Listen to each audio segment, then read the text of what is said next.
우리에겐 다 고향이 있습니다. 태어나서 자란 곳, 그곳이 바로 고향이지요. 고향이라고 하는 곳은 우리들에게 묘한 향수를 느끼게 하는 동시에 어머니 품속과 같은 아늑함을 갖게 합니다. 프로이드라고 하는 심리학자는 그의 책에서 고향을 어머니 이미지와 연결시켰습니다.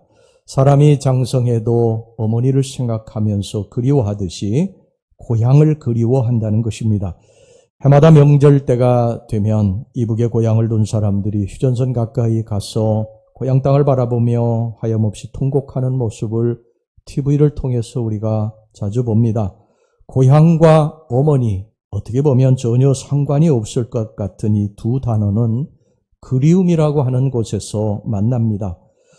그런데 육신의 고향은 사실 세월이 가면 다 변하죠. 집도 무너지고 지형도 바뀌고 도시화로 인해서 완전히 사라지기도 합니다. 저도 어느 날 고향을 찾아가 보았더니 고향에 제가 그리워하는 흔적들은 하나도 남은 것이 없어요. 다 무너졌습니다. 다 아파트도 들어서고 주택도 들어서고 그렇게 됐어요. 여러분, 이 땅에 고향이 그대로 남아있는 사람이 과연 몇이나 되겠습니까? 어떻게 보면 우리는 다 고향을 잃어버린 사람들입니다. 그런데 해마다 명절이 되면 수천만 명이 고향 땅을 찾아서 이동을 합니다. 올해도 2600만 명이 이동을 할 것이라고 그렇게 이야기를 하고 있는데요. 아무것도 모르는 어린아이서부터 노인에 이르기까지 손에 선물 보따리 하나씩을 들고 고향을 찾아갑니다. 가는 길이 그렇게 막히는데도 고향 땅을 향해서 계속해서 가요. 서울 부산 거리 5시간이면 갈 수 있는 거리를 보통 8시간, 9시간씩 걸려서 갑니다.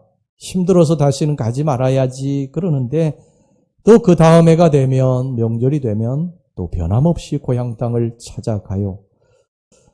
무엇 때문에 사람들이 이렇게 끈질기게 고향을 찾아가는 것일까? 고향 산천은 어떻게 보면 다 변해서 흔적도 없는데 무엇하러 고향을 그렇게 그리워하며 힘들게 찾아가는 것일까? 그것은 바로 인간이 원래 왔던 곳으로 희귀하고자 하는 귀소 본능 때문입니다. 고향을 그리워하는 마음은 우리가 원래 있던 곳, 본향을 그리워하는 마음의 표출입니다. 이 귀소 본능은 인간에게만 있는 것이 아닙니다. 연어는 민물에서 부화해가지고 바다에 나가서 자라가지고 죽을 때가 되면은요, 고향으로 돌아오는데 수천 킬로미터를 물을 거슬러 올라서 그 힘든 여정을 이제 마치고 고향에서 이제 숨을 거두게 됩니다. 물은 바다에서부터 왔기 때문에 바다로 흘러가고 불은 태양으로부터 왔기 때문에 하늘로 올라갑니다. 우리는 객지에서 이제 마지막 숨을 거두시는 분이 그렇게 이야기하는 것을 보게 됩니다. 나를 고향 땅에 묻어달라. 성경에 보면 요셉도 애굽에서 숨을 거두면서 나를 고향 땅에 묻어달라고 그렇게 유언을 했죠. 고향에 묻히고 싶어하는 이 본능, 이것은 바로 본래 왔던 곳으로 되돌아가기 원하는 인간의 본능의 표출인 것입니다. 인간의 본향, 인간은 어디에서 왔느냐? 인간은 도대체 본향이 어디냐? 우리는 어디서 왔을까요? 성경은 거기에 대해서 이렇게 말씀을 하고 있습니다. 로마서 11장 36절입니다. 이는 만물이 주에게서 나오고, 만물은 우리도 여기 포함되어 있는 것이죠. 만물이 주에게서 나오고 주로 말미암고 주에게로 돌아갑니다. 주에게로 돌아갑니다. 그에게 영광이 세세에 있을지어다. 아멘. 우리의 본향이 주님이라는 것입니다. 우리는 주님으로부터 온 것입니다. 그리고 언젠가 우리는 주님에게로 돌아가게 될 것입니다. 사람들이 육신의 고향에 대한 진한 향수를 갖고 찾아가는 것은 바로 이러한 본향 사모에 대한 강한 본능 때문인 것입니다. 우리는 이제 본향으로 언젠가 돌아갑니다. 앞서거니 뒤서거니 하면서 때가 되면 다 본향으로 돌아가요. 성경은 우리들을 나그네라고 말씀을 하고 있습니다. 나그네라고 하는 말은 뭡니까? 지나가는 사람이라는 뜻이에요. 과객이라고 하는 뜻입니다. 주인이 아닙니다. 손님이에요. 잠깐 이 땅에 머물다가 가는 손님이라는 것입니다. 어떤 사람은 이 땅에 70년을 머물고 어떤 사람은 80년을 머물고 좀 더 머무는 사람은 90년, 정말 좀 많이 머무시는 분은 100년을 또 머물고, 며칠 전 신문을 보니까 프랑스의 118세 최고령자 그분도 결국은 고향 땅으로 본향으로 돌아가셨더라고요. 또 어떤 분은 짧게 이 땅의 나그네 생 30, 20도 안 돼서 나그네 삶을 마감하고 본향으로 돌아가는 사람도 있습니다. 이 세상에 와서 한 세상 살다 가는 것이 마치 나그네가 하룻밤을 여관방에서 유숙하고 떠나는 것과 같습니다. 우리 모두는 다 나그네입니다. 많이 배운 사람도 나그네, 많이 배우지 못한 사람도 나그네, 돈이 많은 사람도 나그네, 돈이 없는 사람도 나그네, 높은 지위에 권세를 가진 사람도 나그네, 그렇지 못한 사람도 나그네입니다. 한 세상 살다가 가는 우리는 나그네입니다. 나그네는 주인이 아니라는 사실, 손님이라는 사실, 잠깐 머물다가 가는 사람이라는 사실을 우리는 기억해야 됩니다. 잠깐 머물다 우리는 떠날 것입니다. 인생은 나그네, 지구는 여관방, 하나님은 여관방 주인, 머물 수 있는 기간은 100년 미만의 전세 기간. 그 기간이 끝나게 되면 저와 여러분들이 하나님과 맺은 그 전세 계약 기간이 끝나게 되면 우리는 이곳을 떠나야 됩니다. 어디로요? 본향으로요. 주님이 계신 본향으로 우리는 이제 앞서거니 뒤서거니 하면서 떠나게 됩니다. 작년에 우리 교우들 10분이 주님께로 본향으로 돌아가셨어요. 올해는 또 몇 분이 본향으로 돌아가실지 모릅니다. 그렇게 나의 순대로 가지도 않고 앞서거니 뒤서거니 하면서 그 길을, 이 나그네 생을 마감하고 본향으로 돌아갑니다. 다윗이 이것을 깨닫고요, 이렇게 고백을 했습니다. 시편 39편 4절에서부터 7절. 여호와여, 나의 종말과 연한이 언제까지인지 알게 하사 내가 나의 연약함을 알게 하소서. 주께서 나의 날을 한 뼘 길이만큼 되게 하심에 나의 일생이 주 앞에는 없는 것 같사오니 사람은 그가 든든히 서 있는 때에도 진실로 모두가 허사뿐이니이다. 진실로 각 사람은 그림자같이 다니고 헛된 일로 소란하며 재물을 쌓으나 누가 거둘는지 알지 못하나이다. 주여, 이제 내가 무엇을 바라리요? 나의 소망은 주께 있나이다. 명절 때 보면요, 일찍 내려가시는 분도 계시고 우리 교우들 중에 또 일찍 내려가시는 분도 계셨죠. 또 오늘 내려가시는 분들도 계실 것이고, 이렇게 명절 때 먼저 가고 또 늦게 가고 하듯이 우리들의 인생의 나그네 생도 앞서거니 뒤서거니 하면서 그렇게 간다고 하는 것입니다. 이것을 여러분 잊지 마시기를 바랍니다. 나는 나그네다. 나는 잠깐 이 땅에 머물다 떠나는 나그네다. 여러분 이것을 항상 기억하고 살아가시기를 간절히 바랍니다. 자, 그렇다면 나그네 인생인 우리들이 내가 나그네라는 사실을 깨닫게 되면서 이 땅에서 우리들이 어떻게 살아야 될 것인가? 이 짧은 나그네 인생을 어떻게 살아야 될 것인가? 여기 앉아 계신 분들, 여러분들의 인생을 생각할 때에 너무나 인생이 빠르게 지나갔다. 아마 남은 인생은 더 빠르게 지나갈 것입니다. 그러면 내 이 나그네 인생이 이제 끝나기 전에 이 땅에서 내가 어떻게 살아야 할 것인가? 너무 욕심내고 여러분 살지 맙시다. 이곳에서 영원히 살 사람처럼 그렇게 욕심내고 살지 맙시다. 얼마 안 있으면 떠날 사람들이 영원히 살 사람들처럼 그렇게 이 땅에 올인하지 맙시다. 준비하고 살아갑시다. 영원한 저 나라에 가서 살아야 할 것을 준비합시다. 이것은 우리들이 마지막 머물러야 될 종착지가 아닙니다. 우리는 여기를 떠나야 됩니다. 그리고 우리가 원래 왔던 본향 주님이 계신 곳으로 우리는 돌아가서 거기에서 이제 앞으로 영생을 살게 될 것입니다. 그러므로 우리는 준비해야 됩니다. 장례식을 치룰 때마다, 목사로서 장례식을 참 많이 치르는데 장례식을 치룰 때마다 참 인생이 허무하다 하는 생각을 많이 합니다. 우리 교우들 같이 웃고 울고 먹고 즐거워하면서 보냈던 그 교우들이 한 줌 재가 돼서 나올 때 허무하기가 그지 없어요. 흙 속에, 땅 속에 들어가서 정말 한 줌 흙이 되는 것을 이렇게 바라보게 되면서 인생이 허무하기가 그지 없습니다. 이 몇 평 안 되는 흙 한 줌 재로 변할 인생이 그렇게 무엇 때문에 아둥바둥 살아왔나 생각하면 참 허무한 생각이 들어요. 우리네 인생들이 어떻게 보면요, 하루살이 인생이에요. 하루살이 인생.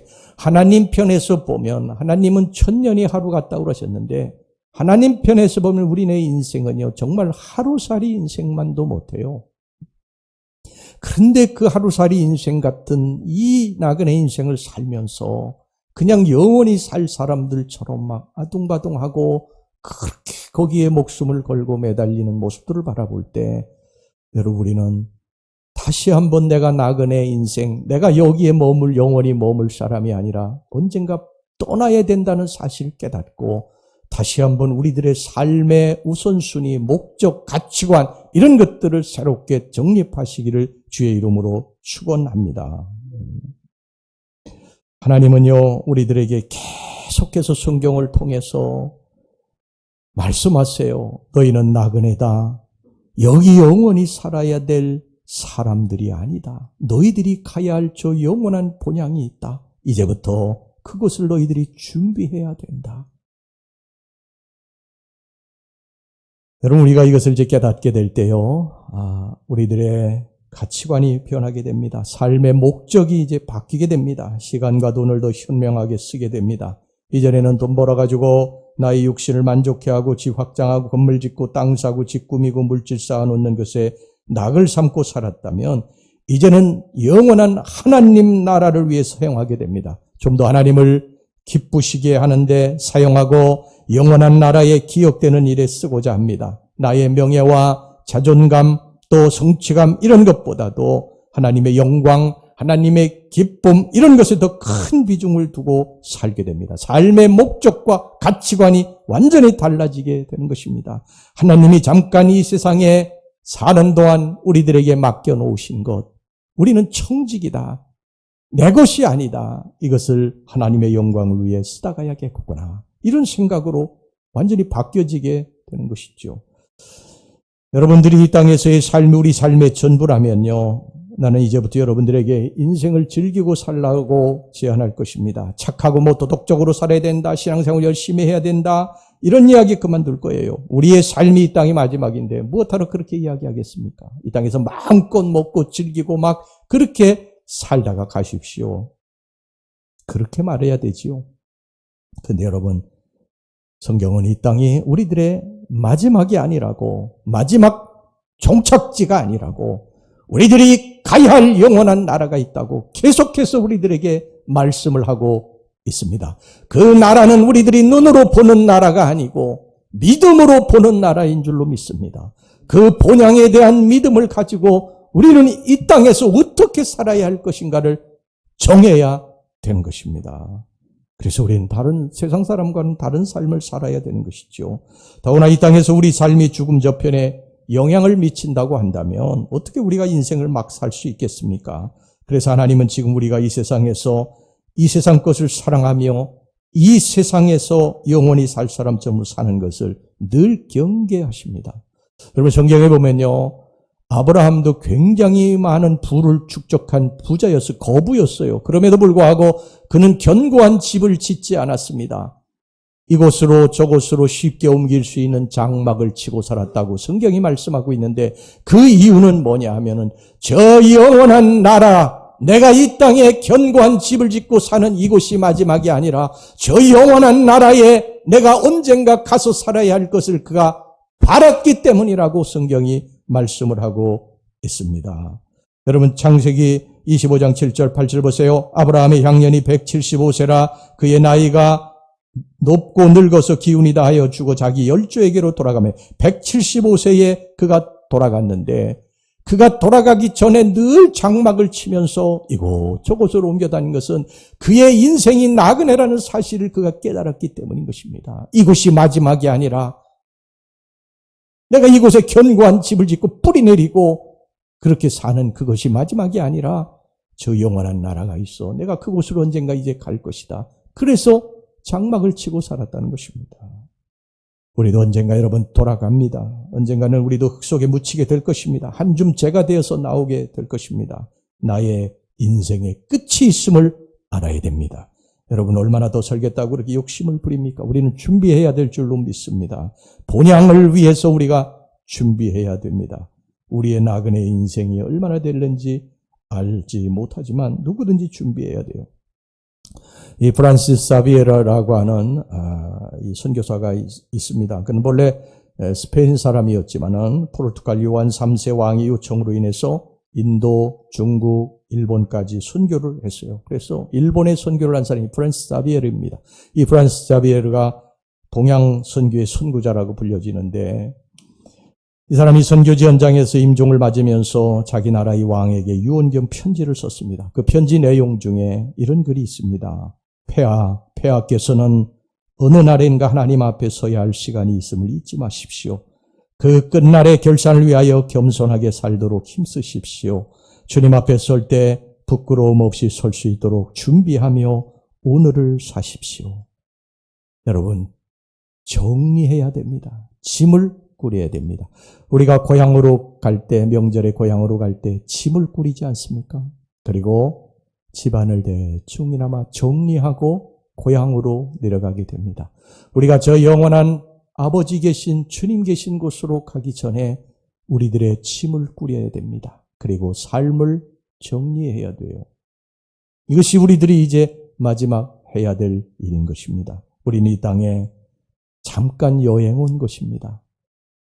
여행을 가면 얼마나 좋습니까? 우리가 보지 못했던 여러 경치들, 문화, 음식들, 새로운 것들이 우리들을 막 흥분시키고 기쁘고 즐겁고 행복하게 하죠. 그런데 여러분 그 아무리 좋은 여행지도 가서 열흘, 20일, 한 달, 두 달, 세 달 이렇게 돼보세요.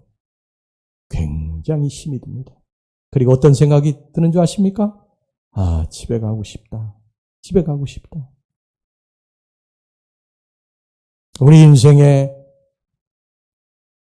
여러분 이 여정을 지난 세월 뒤돌아보면 얼마나 많은 어려움들이 있었습니까? 정말 눈물 나는 일들, 한숨만 나오는 일들, 얼마나 가파른 비탈길이 있었어요. 얼마나 깎아지는 낭떠러지에서 고통스러운 그러한 울부짖음을 외치고 그렇게 살아왔습니까?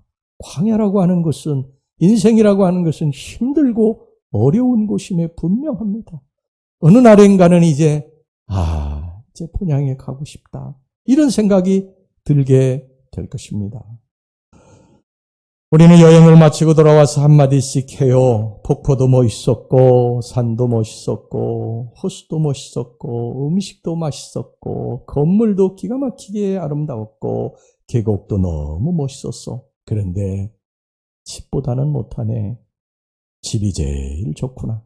여행에서 돌아와서 집이 저기 이렇게 보이면 이제 집에 다 왔네. 그러면 행복해합니다. 여행은 즐거웠습니다. 우리는 이 땅에 소풍 온 것입니다. 여행 온 것입니다. 나그네 삶 끝나면 이제 본향으로 돌아가게 될 것입니다. 천상병 시인의 귀천이라고 하는 시를 여러분 아시죠? 그 시 이렇게 되어 있어요. 나 하늘로 돌아가리라. 새벽빛과 닿으면 쓰러지는 이슬 더불어 손에 손을 잡고 나 하늘로 돌아가리라. 노을빛 함께 단 둘이서 기습에서 놀다가 구름 손짓하면은 나 하늘로 돌아가리라. 아름다운 이 세상 소풍 끝내는 날 가서 아름다웠더라고 말하리라. 여러분 이 땅으로의 여행 소풍은 즐거웠어요. 그러나 집이 가장 좋습니다.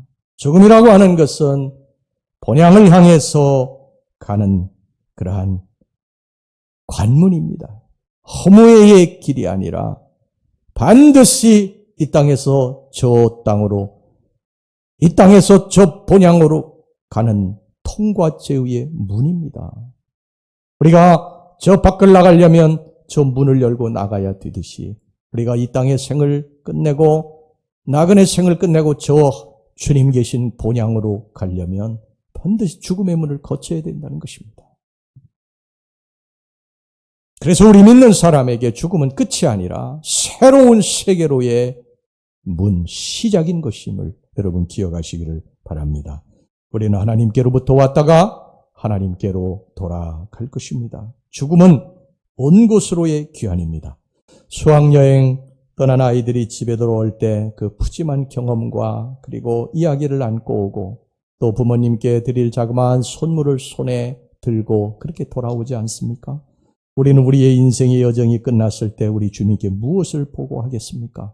무슨 선물을 드리겠습니까? 고향에 갈 때 여러분들 사람들 손에 보면 조그만 선물 꾸러미가 들려있고 그리고 선물 꾸러미가 없는 사람들은 안쪽에 봉투에 부모님께 드릴 그러한 용돈이 들어있습니다. 우리 주님께 무슨 이야기를 해드리겠습니까? 무슨 선물을 드리겠습니까? 내가 이 땅에서 주님 주신 것 가지고 나만 잘 먹고 잘 입고 잘 살다가 왔다고 보고 드릴 수는 없지 않겠습니까? 사랑하는 우리 성도 여러분, 나그네 인생을 우리가 살아가면서 영원히 살 사람처럼 그렇게 살지 말자. 이 설 명절에 우리가 수천만 명의 이동을 보면서 다시 한번 우리들이 언젠가 돌아가야 할 그 본향을 생각하면서 정말 주님을 향한 새로운 인생의 가치관, 목적을 가지고 그렇게 살다가 어느 날 주님이 부르실 때 우리가 주님 앞에 본향으로 돌아갈 수 있는 그러한 축복된 저와 여러분들이 되시기를 주의 이름으로 축원합니다.